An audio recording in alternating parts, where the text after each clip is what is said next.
Hi, this is Bob Burns, Mayor of the City of Marshall, and today I'm here with Jeff Larson, who's the Water Operations Manager at Marshall Municipal Utilities, and we're here really to discuss the latest improvement, the water softening project.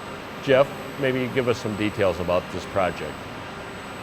We've had a water expansion, a water softening expansion project. It started in the fall of 2019. We're just getting to the end of it. The main purpose of this project was to soften Marshall's water from a level of about 35 grains per gallon is where the water was delivered about a month ago to the residents. And by June 1st of this year, just a few weeks from now, the softness of the water coming to your home will be at 8 grains per gallon. And with that, we're going to be sending the message out for people to reset their water softener level at that 8 grain per gallon level. So one of the purposes of this project was to reduce the chlorides that come from the water softening salt that we all use in our home softeners that ends up going into the wastewater system and then discharged into the Redwood River. So this project will really reduce the discharge of chlorides into the river. The benefit for us as homeowners is that it will reduce the amount of salt that we use in our home softeners by about 75%. Exactly, correct. So we'll be using, a lot less salt in the home softeners, and we'll have an environmental benefit of not having chlorides discharged or released into the Redwood River. Yep, it all started with a mandate from the Minnesota Pollution Control Agency and the City of Marshall. They set a limit on chloride leaving the wastewater plant.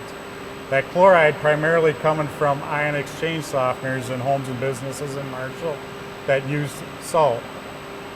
When those units regenerate, the salt goes down the wastewater stream to the wastewater plant and cannot be removed by any conventional method in a wastewater plant. So that was studied, and really the only way to feasibly do it was to take the hardness out on the front end at the water plant. So we all have home softeners, and right now they're set at 35 or 40 grains of hardness of water coming in.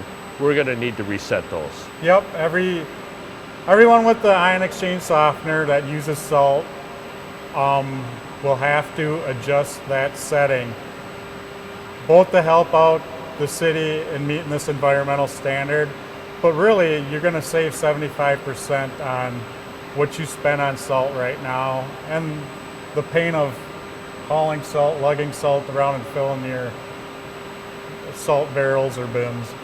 So some softeners, it's easy to do because it's like a digital readout, you just reset it.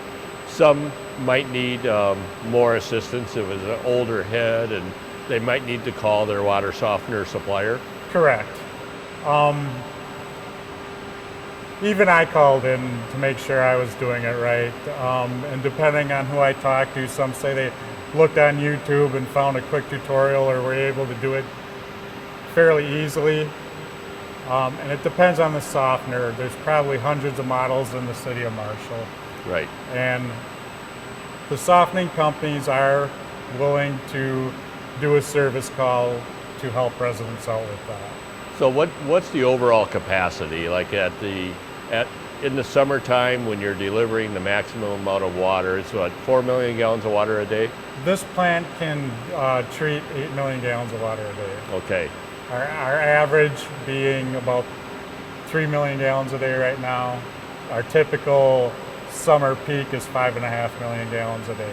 So with this expansion, with the water softening, it's also positioned the city well into the future. This is going to be an investment. Correct.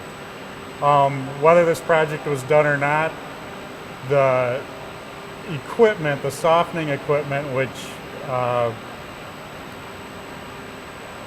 made our line usable for the treatment process, was 20 some years old and was in need of replacement anyways. that was replaced with this project, and then the capacity and the future use of the new equipment will provide at least decades of service. And Jeff, you did mention that one of the drivers of this was the regulation, the mandate from the state, from Minnesota Pollution Control. We also did receive a $7 million grant that helped fund this project. Yes, the project in total was $11.5 million. Of that, the state, for the capital cost, gave the community of Marshall $7 million to put towards that construction cost. And then the remainder, because this is kind of a combination of the water plant, which is under the municipal utilities, and it also benefits the wastewater system. The remainder of the cost was split between the city wastewater fund and the MMU Correct. water fund. Correct. So, well, thank you, Jeff. You bet. Great project. We look forward to saving 75% of what each of us are purchasing on softeners hauled at our homes.